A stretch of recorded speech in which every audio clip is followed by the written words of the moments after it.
Shall we turn now to the 18th chapter of 2 Samuel? Absalom has come into Jerusalem, has taken the city, has sought to disgrace his father, and has now gathered the armies of Israel to pursue after his father in order to kill him and establish his position upon the throne. David has found refuge in a city known as Mahanaim.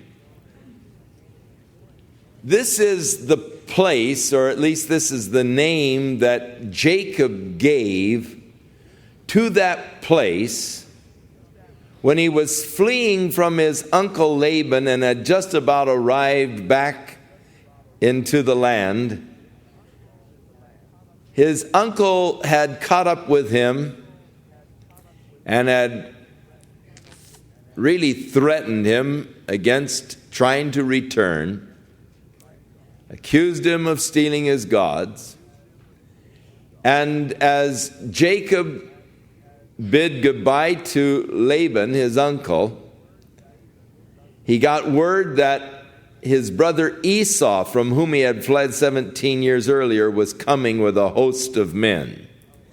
So he called the name of the place Mahanaim, which is the place of two hosts. David had fled there now. It was a place of refuge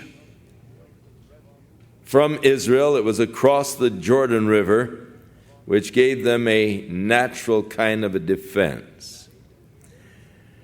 And David is there in the city, and he numbered the people that were with him and set captains of the thousands and captains of the hundreds over them. So David gathered and conscripted together an army. No doubt a great number of refugees had fled with David because he places captains over the thousands, captains over the hundreds.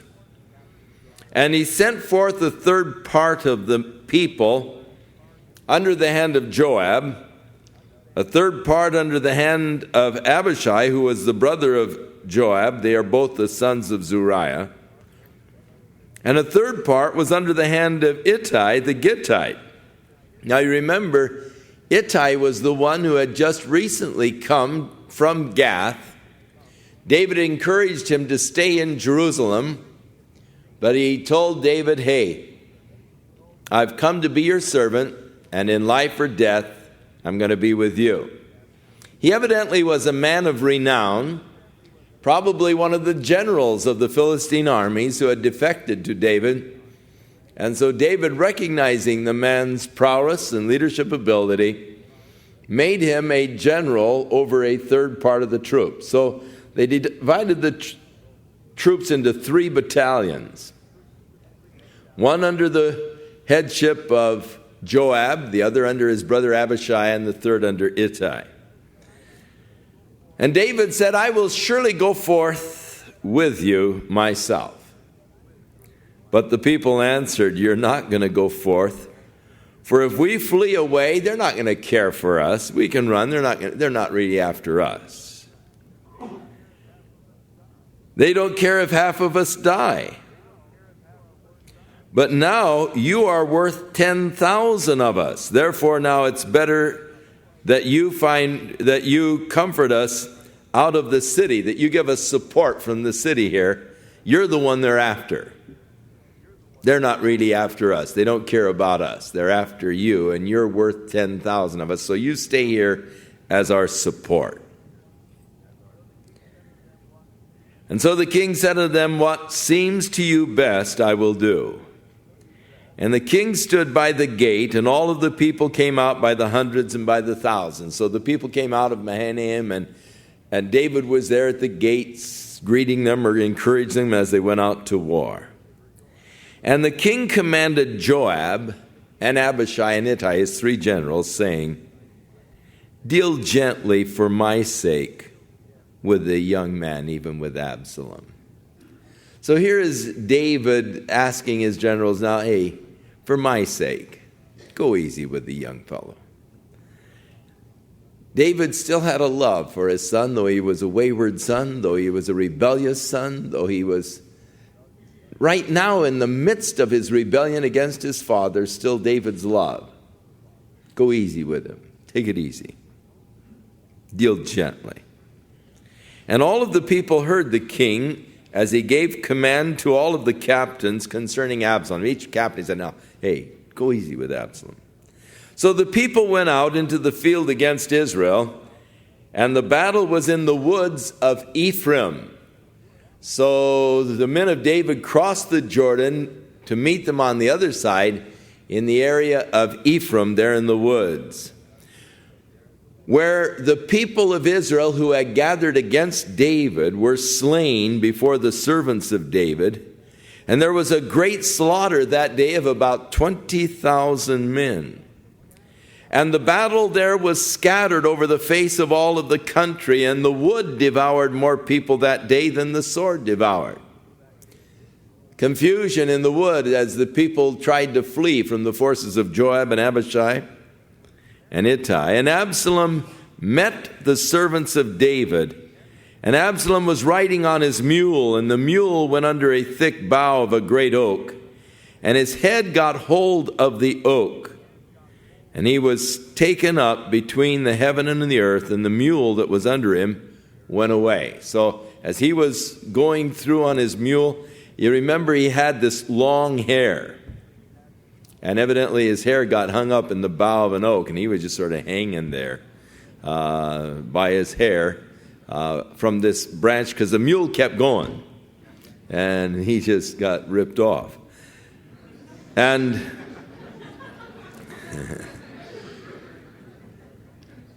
so a certain man saw him, and he told Joab, and he said, behold, I saw Absalom hanging in an oak. And Joab said to the man that told him, you saw him, why didn't you smite him to the ground? I would have given you 10 shekels of silver and a girdle. Man, I would have rewarded you.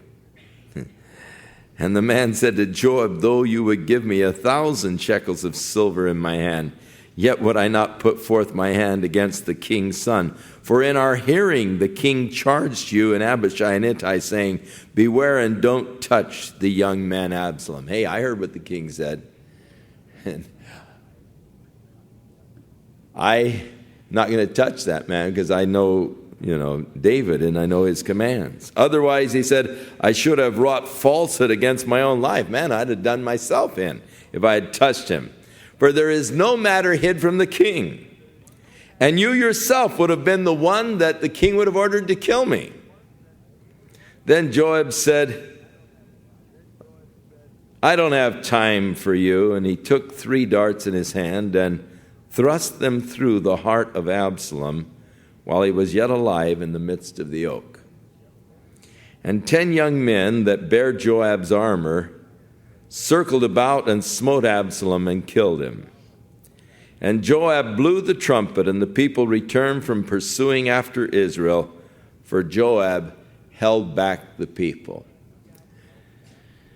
And they took Absalom, cast him into a great pit in the wood, and laid a very great heap of stones upon him, and all of Israel fled every one to his tent. And now Absalom in his lifetime had taken and reared up for himself a pillar that is in the king's dale. For he said, I have no son to keep my name in remembrance. And he called it the pillar after his own name, and is called unto this day Absalom's place.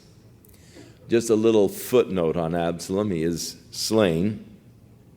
Interesting that he had no sons. He was concerned about that. They'll forget the name of Absalom, And so he, there in the valley, carved a pillar that they called Absalom's pillar.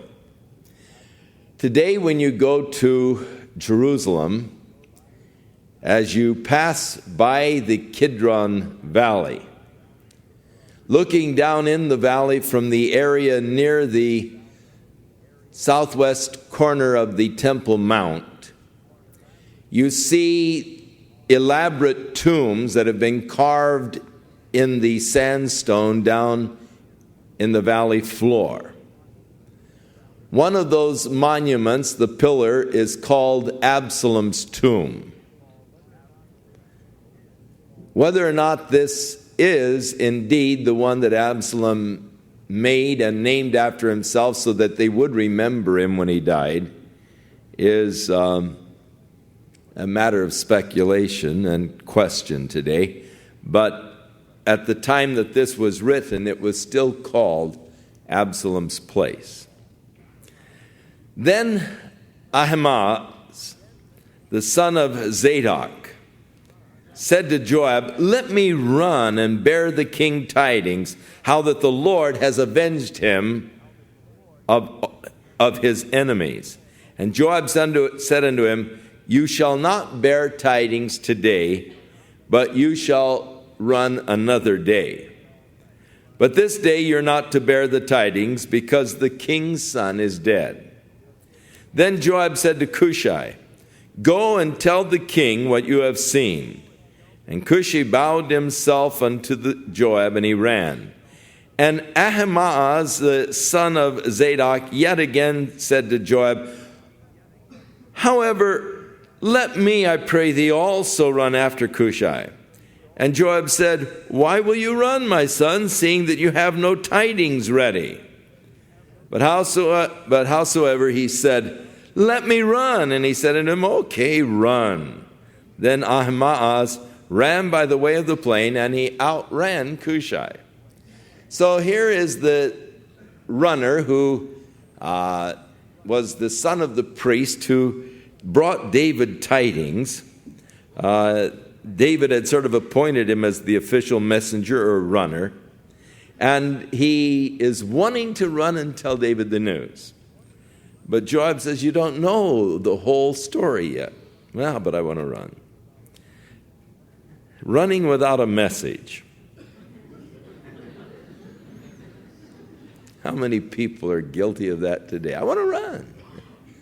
"Yeah, but you don't have anything to say." "Yeah, but I want to run." "I want to preach," but you don't have anything to say. "Yeah, but I want to preach."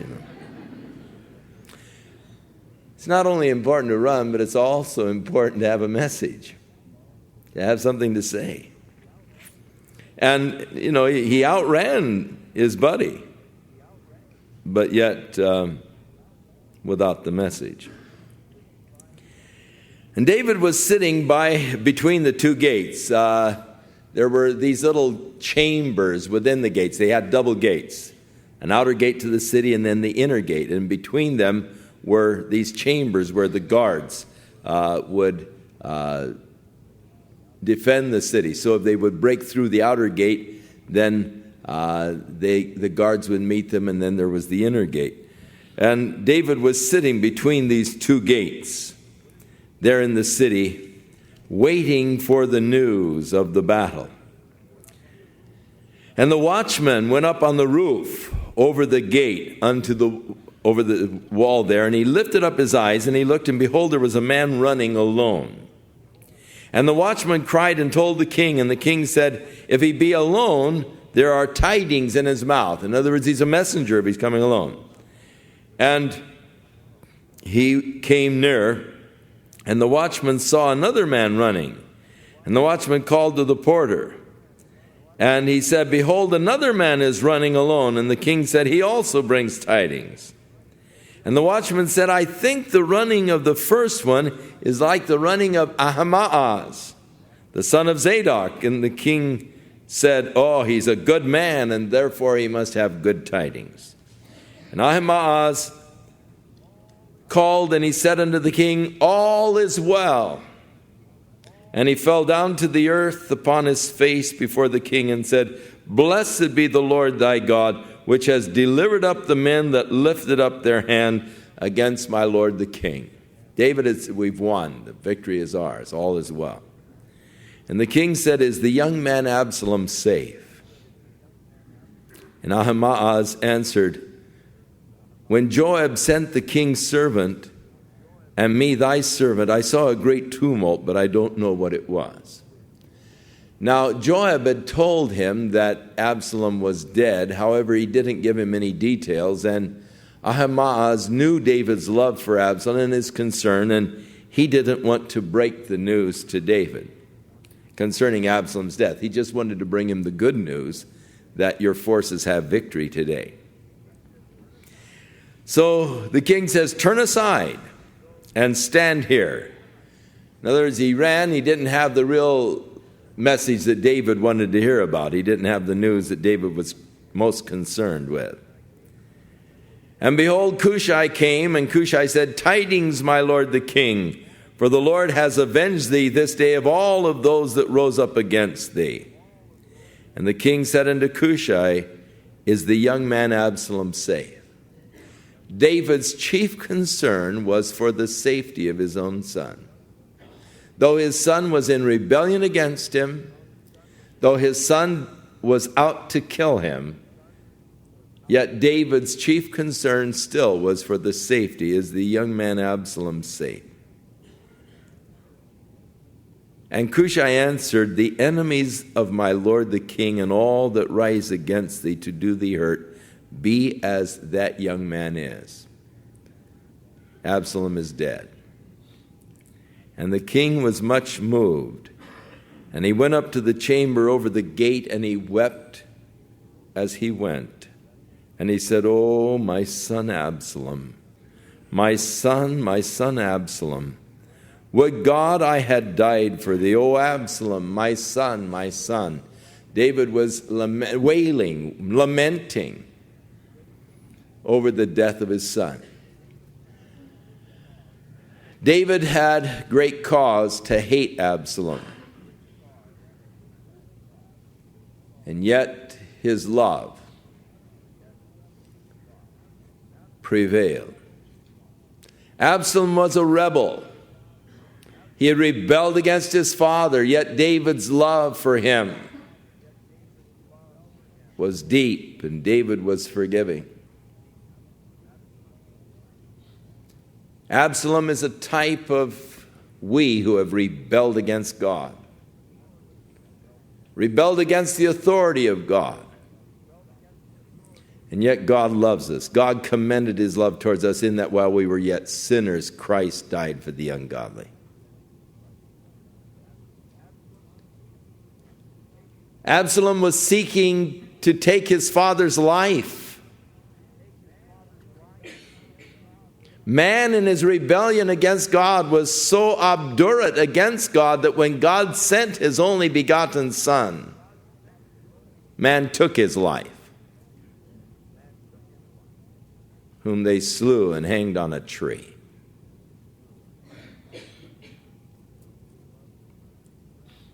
David's love was so great for Absalom that he had wished that he could have died in Absalom's stead. Would to God I could die for you.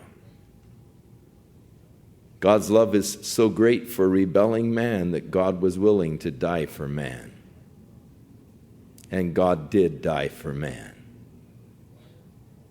The thing that David desired but could not do, he could not die in Absalom's stead. God did do for us in that Jesus died in our stead in order to redeem us unto God.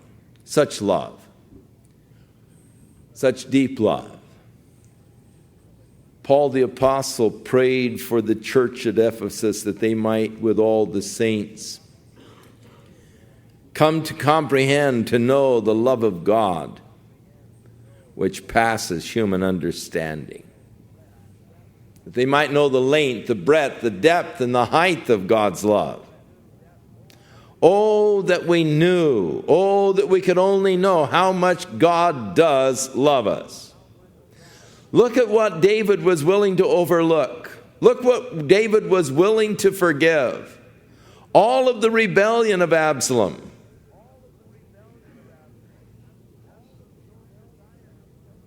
Absalom's own desire to kill his father. David was willing to forgive and overlook all of that because of the depth of his love for his son. Even as God is willing to overlook all of our rebellion, all of our sin, because of the depth of God's love for you and for me. And so in the cry of David, we actually hear the cry of God for his lost children, his desire to restore, his desire to forgive. And to that end, he sent his only begotten Son. Now it was told Joab, the king is weeping and mourning for Absalom. And the victory that day was turned into mourning unto all of the people, for the people heard say that day how that the king was grieved for his son. And those that had been out to battle came by stealth back into the city, as people who were ashamed steal away when they flee from battle. In other words, those that had been victorious in battle, rather than having a return, a victory march, a gala celebration, they snuck back into the city like they had been defeated. Because of David's grieving as he did for his son Absalom, it caused them to be ashamed. And so the king covered his face, and the king cried with a loud voice, "Oh, my son Absalom! Oh, Absalom, my son, my son." He was really carrying on. And Joab came into the house to the king, and he said, "You have shamed today the faces of all of your servants, which this day have saved your life, and the lives of your sons and of your daughters and of your wives and the lives of your concubines, in that you love your enemy and hate your friends. For you have declared this day that you regard neither princes nor servants. For this day I perceive that if Absalom had lived and all of us had died, then it would have pleased you well. David, what you're doing is absolutely wrong. You've got to face up to the fact that had Absalom prevailed today, you, all of your other children, all of your wives, and all of your concubines would have been slain. That was his intent and purpose.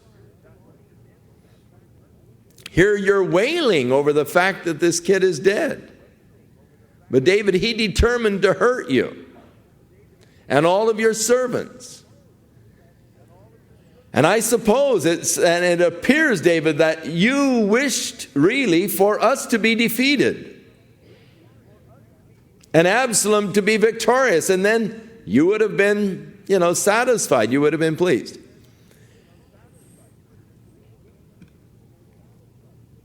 David was blaming himself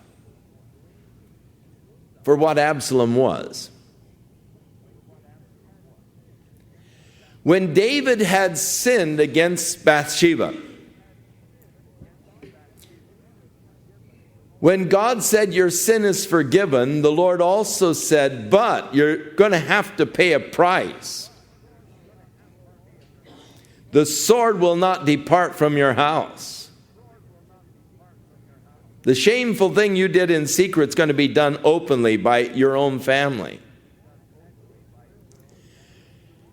And David was feeling the remorse of his own guilt for his sin. And feeling the guilt for his sin, he really desired punishment. It is an interesting thing that guilt does create within us a subconscious desire for punishment. I cannot feel freed from the sense of guilt until I feel that somehow I have paid the price. I have been punished. When we were children, if you grew up in a good home, you had no problem with a guilt complex. I had no problem with a guilt complex growing up. My father took care of that. And I had a lot of applied psychology in the right place. that relieved me of my sense of guilt. The sense of guilt is a horrible thing. It can weigh you down. It can actually make a neurotic out of you. And usually the subconscious desire for punishment is manifested in neurotic behavior. The neurotic behavior is actually the subconscious design to bring punishment upon you. David, though forgiven, was still feeling the sense of guilt, and as he saw what Absalom was doing, he realized that this is the pattern that I set before this boy. And he felt the sense of responsibility, and he felt that it was his guilt. And it probably would have pleased David had Absalom killed him. And the sense of guilt can be so great that you can wish yourself dead. There have been times when I wish I were dead, when I was guilty and I hadn't faced the music yet. The hardest thing in the world was to eat dinner when I was guilty. And I knew that right after dinner, my father and I were to have a meeting in the bedroom.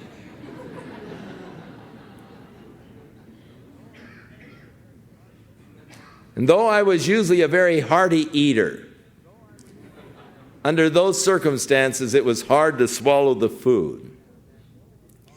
My head would be down. I knew that all of my brothers and my sisters were looking at me. They knew I was guilty.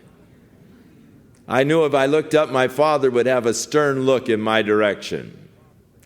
I really didn't feel like a member of the family. I was an outcast. I was guilty, and everybody knew it.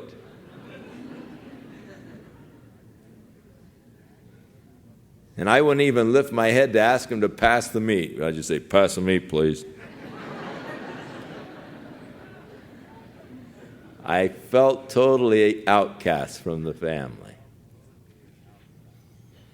After dinner, my dad and I would go in the bedroom, and I'd get the invariably the question would come, "Why did you do it, son?" I never did have a good answer.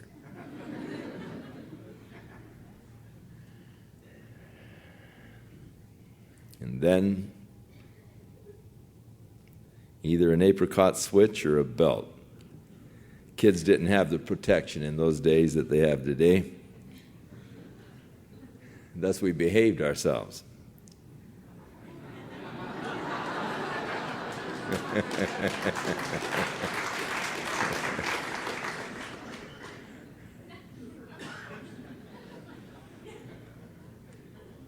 My father would leave the room and close the door, and it'd be dark.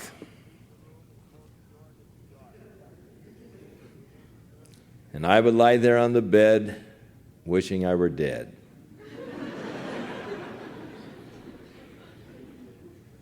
Wishing I could just die. Because then when they came in the room and saw me lying there dead, they would really feel sorry.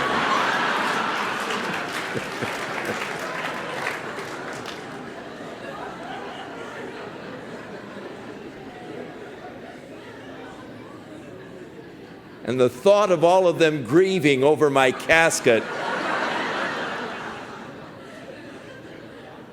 caused me to feel sad.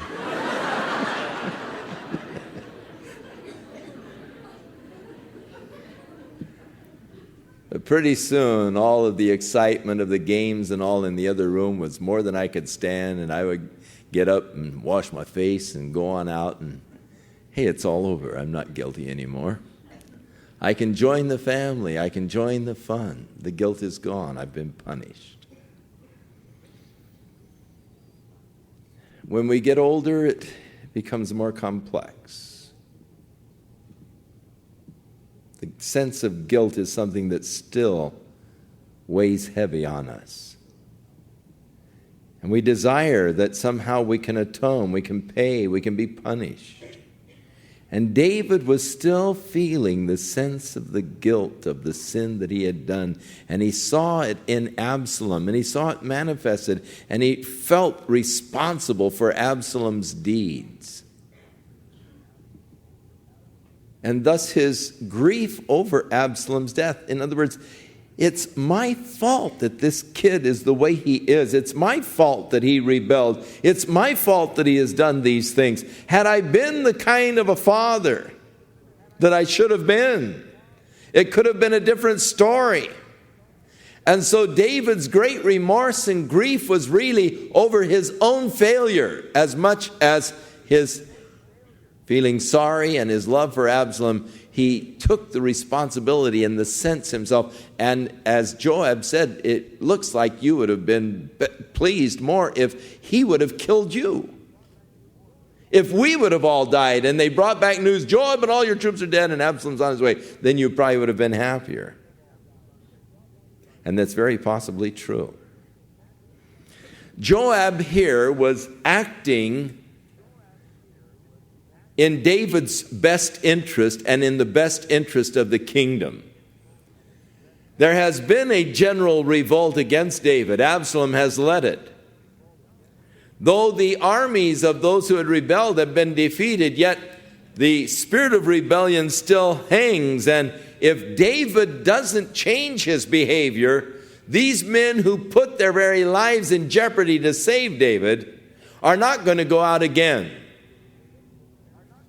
And David will perish and someone else will take the throne. So Joab's strength and advice to David at this point is straight, but it is good. It is wise. So Joab said to him, now you get out of here, and you go out and speak comfortable words to your servants. Because I swear by the Lord, if you don't go out there, there will not tarry with you one man this night. And it's going to be worse for you than all of the evil that befell you from your youth until now. Man, if you don't go out there and change your behavior and speak comfortably, these guys feel ashamed, David. You've made them feel bad. Now you go out there and you speak comfortably to them. Listen, they're going to desert you.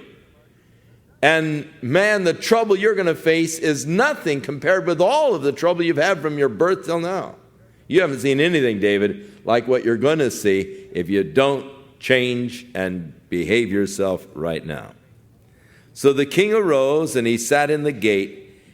And they told unto all the people, saying, behold, the king is sitting in the gate. And all of the people came before the king, for Israel had fled every man to his tent. The enemy had fled, and so David's men all came before him. And all of the people were at strife. There was still the division throughout Israel. The tribes of Israel saying, the king saved us out of the hand of our enemies and delivered us out of the hand of the Philistines, and now he is fled out of the land for Absalom. In other words, is David able to protect us anymore? Though he has delivered us from the enemies and the Philistines, he fled from Absalom. And Absalom, whom we anointed over us, is dead in battle. Why don't we speak a word of bringing the king back? And so there was this buzz, Israel said, hey, we turned against David, but man, this is the guy that saved us from our enemies and from the Philistines. We went to Absalom's cause, but Absalom's dead. We better maybe get the king back. We better bring David back.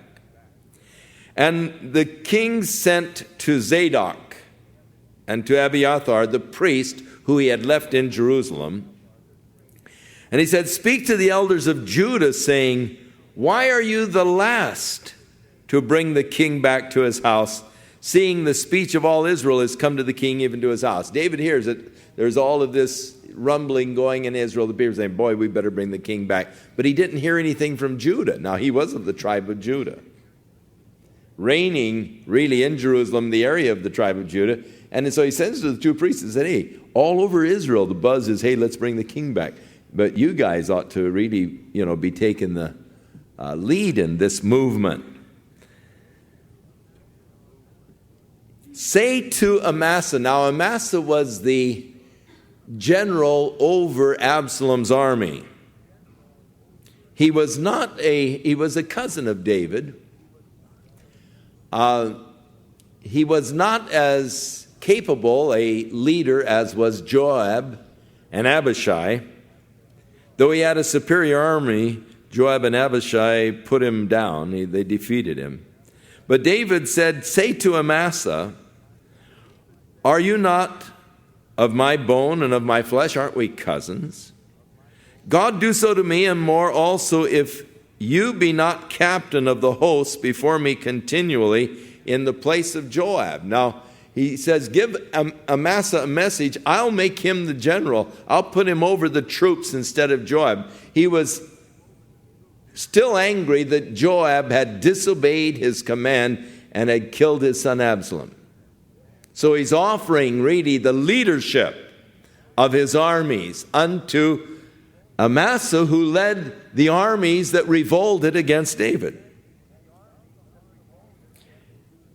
And he bowed the heart of all of the men of Judah, even as the heart of one man. So they sent this word unto the king, return and all of your servants. So the message comes to David, return. Interesting sort of Jesus, who is the rightful king over the earth, who came as the Messiah, was despised and rejected, and has left the kingdom. But before he left, he said, you will not see the Son of Man again until ye say, blessed is he who comes in the name of the Lord. In other words, until you really pray for his return. During the Great Tribulation, Israel's eyes will be open and they will pray for the return of the King.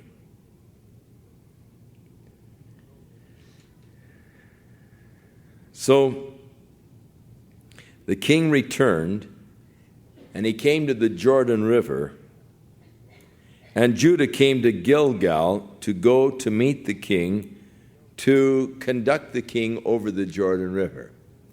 Gilgal was the first place where the children of Israel camped when Joshua led them into the land. After they crossed the Jordan River, they encamped in Gilgal. From there, they went against the city of Jericho, but that was the first place of encampment. The men of Judah came down to Gilgal. David came to the Jordan River. They are across the river now from each other. And Shimei, the son of Gera, a Benjamite, which was of Bahurim, hasted and came down with the men of Judah to meet King David. Now, you remember this guy Shimei, don't you? He was the guy when David was leaving, was throwing rocks, cursing David and throwing dirt in the air. And David's one bodyguard, Abishai, said, let me go take off his head, David, please. Why should this dead dog curse the king? And David said, no, let him curse. Maybe God has said to him, curse me, so let it go. Now the king is coming back. Shimei thought he'd never see David again, and he was just getting in some last licks. But now David is coming back. And Shimei knows that his neck is still on the line, so he hurries down with the men of Judah to meet King David. And there were 1,000 men of Benjamin with him, so Shimei was probably a pretty powerful leader in Benjamin, the tribe of Benjamin. And Ziba, the servant of the house of Saul, and his 15 sons and his 20 servants were with him. And they went over Jordan before the king. That is, these guys just came swimming across the Jordan River to meet the king. In their enthusiasm and anxiety to make things right with David, they forded, they swam over the Jordan to meet the king. And there was a ferry that was going back and forth to carry the king's household and all of his goods. And Shimei, the son of Gera, fell down before the king as he was come over Jordan. And he said unto the king, Let not my lord impute iniquity unto me, neither do thou remember that which your servant did perversely the day that my lord the king went out of Jerusalem, that the king should take it to heart. Don't take it to heart, David, don't. All that cursing and throwing of rocks and everything else. Those perverse things I did, please don't take it to heart. Didn't mean it. Don't impute iniquity to me. For your servant does know that I have sinned. Therefore, behold, I am come the first this day of all of the house of Joseph to go down to meet my lord the king. And Abishai, the guy who wanted to take off his head before, the son of Zeruiah, answered and said, Shall not Shimei be put to death for this because he cursed the Lord's anointed? David, you're God's anointed. He cursed you. Shouldn't he be put to death? Abishai's still wanting to take this guy's head off. And David said, What have I to do with you, ye sons of Zeruiah, that ye should this day be adversaries unto me? Shall there any man be put to death this day in Israel? For do not I know that I am this day king over Israel? No, it's a day of rejoicing, not a day of revenge and bloodshed. Therefore the king said unto Shimei, Thou shalt not die. And the king sware unto him. So David swore to him, Hey, as the Lord lives, you won't die. I won't put you to death. Commendable on David's part. Unfortunately, David didn't really forgive Shimei. Later on, when David was dying and he was talking to his son Solomon, who was to succeed him on the throne, David said, I want you to remember what that guy Shimei did, how he cursed me and did those horrible things when I was fleeing from Jerusalem. Take care of him, son. You know what to do. So Solomon called Shimei after the death of David, and he said, I want you to move here to the city of Jerusalem. And it's sort of a house arrest. If you leave the city of Jerusalem, then as the Lord lives, you'll be put to death. But you can live here in peace until you die. Unless you leave the city. If you leave the city, you're signing your own death warrant. So Shimei came and lived in Jerusalem for 3 years. But then a couple of his servants ran away, and he heard that they had run down to Gath. And so he left Jerusalem to go get his runaway slaves. And word came to Solomon that Shimei had gone to retrieve the runaway slaves. He called him in and he said, Hey, didn't I tell you? If you left Jerusalem, it was your life. And Shimei was put to death later by Solomon. A forgiveness that is not full is not a true forgiveness. When a person says, Well, I forgive you, but I'll never forget, that's not true forgiveness. That's like saying, all right, I'll bury the hatchet, but I'll leave the handle showing so I can find it when I need it.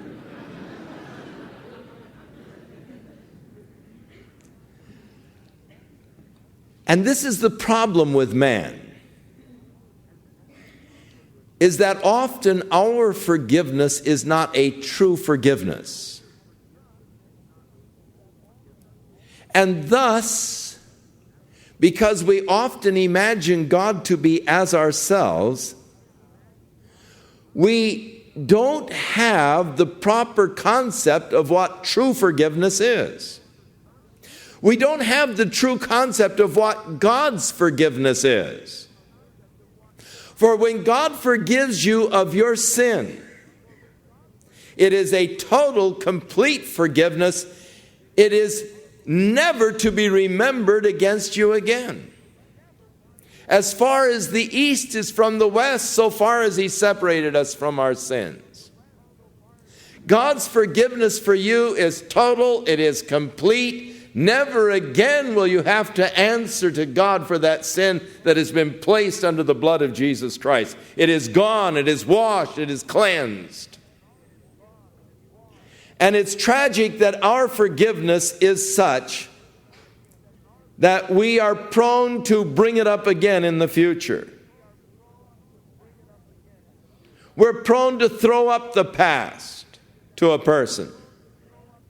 Yes, but you did that. Yeah, but I asked you to forgive me. Yeah, I forgave you, but, I'll never forget. Well, no. That isn't the true forgiveness. That you keep throwing it up at the person what you did. Well, you did that. And you keep throwing it up to them. That's not forgiveness at all. But unfortunately, that's human. That's us. But that isn't God. And we must not think of God's forgiveness in the terms by which we forgive one another. God's forgiveness is complete. You have been justified, which is even a step further. It's not just being declared innocent or forgiven, it's being declared so innocent as though you had never committed it to begin with. It's wiping the slate clean. It's the erasing and the blotting out of our transgressions. So that you don't need to sit and mope over past sins.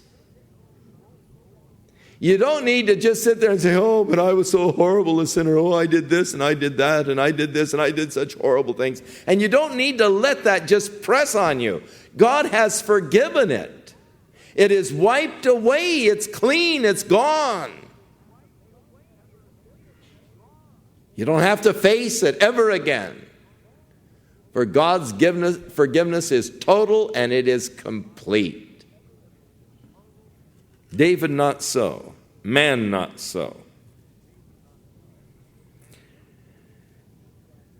Then Mephibosheth, the son of Saul, came down to meet the king.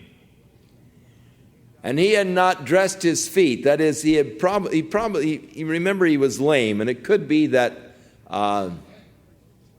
he had sores on his feet, and they would have to constantly dress them. But during the whole time that David was in exile, he did not dress his feet, nor did he trim his beard, nor did he wash his clothes. So he was a smelly, dirty mess by the time David saw him. But these were signs of mourning, of grieving over David being deposed. And it came to pass when David was come to Jerusalem, when he was come to Jerusalem to meet the king, that the king said unto him, why did you not go with me, Mephibosheth? Now, Mephibosheth probably came down. David had such a big crowd, he couldn't get through to David down at the river. So when David got back to Jerusalem, Mephibosheth came to him, and David said, hey, how come you didn't come with us, man? And he answered, my lord, O king, my servant, that is Ziba, deceived me. For thy servant said, I will saddle your donkey, that I might ride on it and go to the king, because your servant is lame. And he hath slandered your servant unto the Lord the king, my lord the king. But my lord the king is as an angel of God. Do therefore what is good in your eyes. Look, he lied about me. He saddled the donkey, but he didn't. I ordered him to bring me the donkey. He didn't. He took off. And of course, he took the donkeys that were saddled, gave them to David, and said, oh, Mephibosheth stayed back. And he lied about him. He said, well, they're giving me the throne now. And Mephibosheth said, I'm lame. I couldn't do anything. And this fellow has slandered me before you. But look, you're like an angel of God. You do what is ever good in your eyes. Do what's right, David. For all of my father's house were but dead men before my lord the king. Yet you did set your servant among them, and I ate at your table. What right have I yet to cry any more unto the king? What can I say? You've been so good to us. And what can I say? So the king said unto him, don't speak any more of your matters. I have said, you and Ziba shall divide the land. Now remember, he had told Ziba, hey, you can have all that pertains to Mephibosheth. Now David says, okay, fellas, divide it. So Ziba gets half, Mephibosheth retains half. And Mephibosheth said unto the king, yea, let him take all, for as much as my lord the king is come again in peace unto his own house. Hey, I'm so happy to have you back. He can have it all, David. I'm just thrilled that you're here. Now Barzillai, quite a name, isn't it? The Gileadite came from Rogelim, and he went over Jordan with the king to conduct him over the Jordan River. Barzillai was evidently a very wealthy man. When Mephibosheth had fled to Mahanaim, Barzillai had taken him in and cared for him. When David restored Mephibosheth, because Barzillai was a friend of Mephibosheth, when David came, took care of David and his people. He's an old man and a wealthy man, and now he comes as far as the Jordan to see David safely across. And Barzillai was a very aged man. He was 80 years old. And he had provided the king of sustenance while he was there at Mahanaim, for he was a very wealthy man. And the king said unto Barzillai, come over with me, and I will feed you in Jerusalem. Come on over, and I'll take care of you. Come on over to Jerusalem. Live there, I'll take care of you. Barzillai said unto the king, how long do I have to live, that I should go up to the king unto Jerusalem?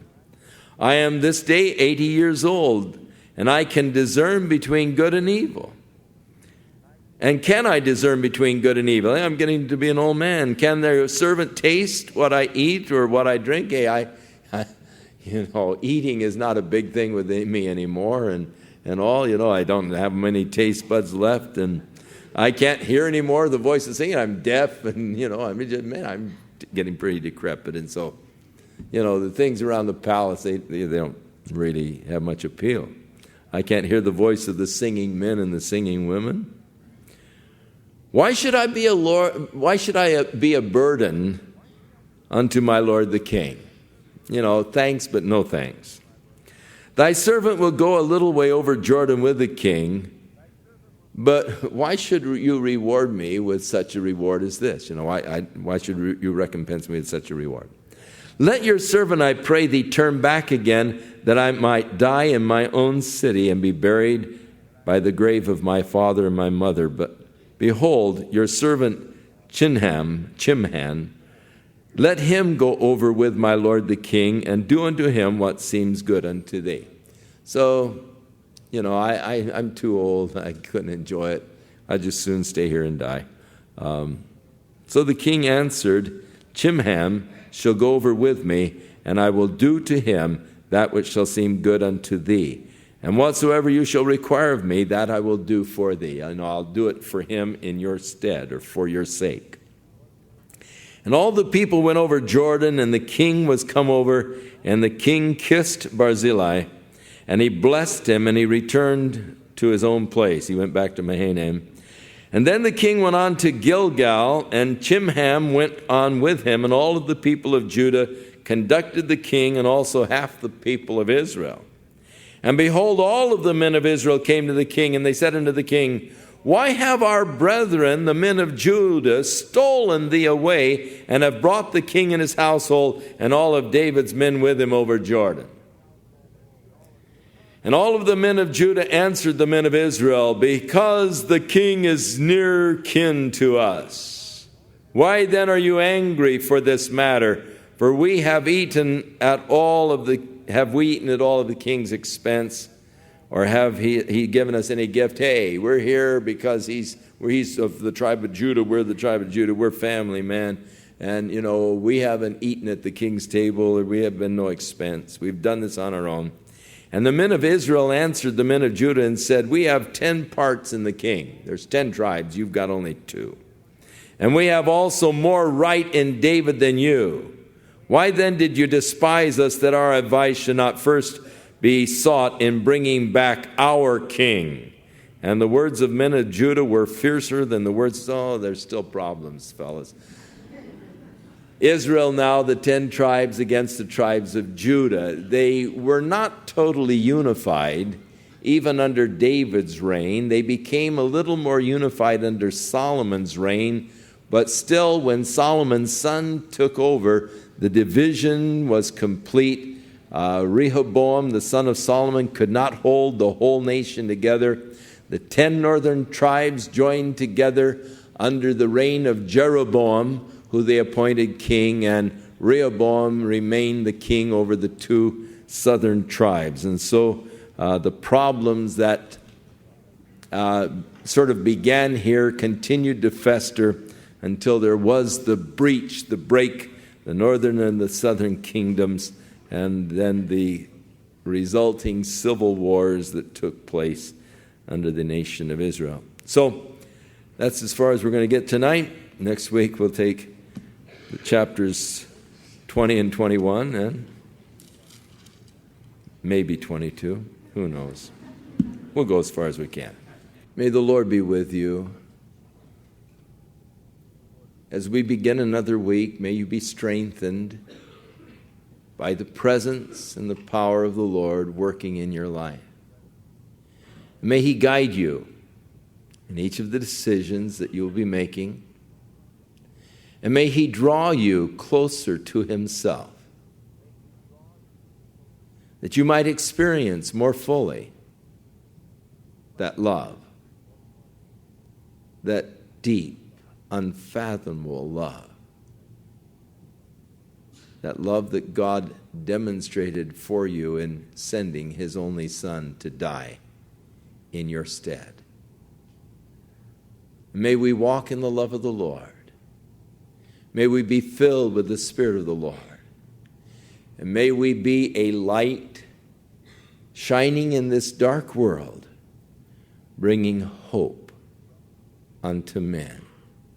The hope of a coming kingdom, a kingdom of righteousness and peace and joy, ruled by our King Jesus. God bless you and make you a true and faithful witness of God's love to others for Jesus' sake.